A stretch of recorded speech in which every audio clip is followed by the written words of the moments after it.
kuki na hanadi hauba oiramnadi maitei singdo tha ama manungda loisinba ngamgani maramdi maitei si hojikdi yam background fajana sim saba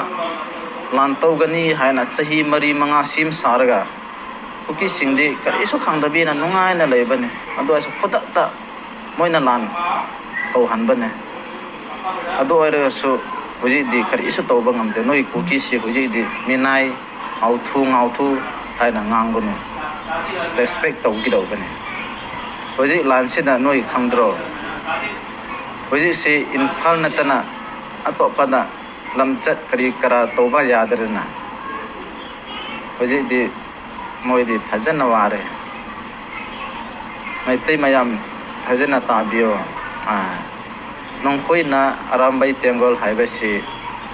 leiba kannengai athoba imagi sana leiba kannengai ne haina yam support tawbani adunate mai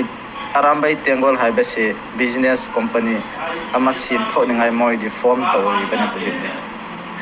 minai khatane maitai dadi hanadi 100% dagi 40% gumba si minister ina khunba laibane 70% gumba si minai ne adu minai singduna plan tawraga hojik si group ama simraga group ama do simraga irang tawraga hojik di moi group do mayamna support tawhandaga hojik chawkhatba kanta ekhoi di minai oi basi paisa lapham solegani maitai gi marak na so pawal laigani haina wakhan khandaga arambai tengol si moina sim thobani moina leiba kaningai haina thajabado yam lan khabane hojidi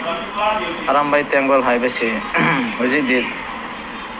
company ama oibani na si company do terrorist gumna laibane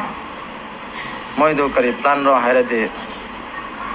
paisa phangningai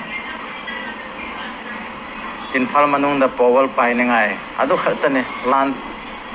lam tan gi doba kuki gi lam lo ningai moina plan tawbane haibana sutha thajagano oi tho tabawane hojik di lising manga lising taruk laigani training tawgani hairaga so moi thajagano maitai gi damak na awaba ta gi doban kuki gi damak da awaba sutha tharo ado khangbiyo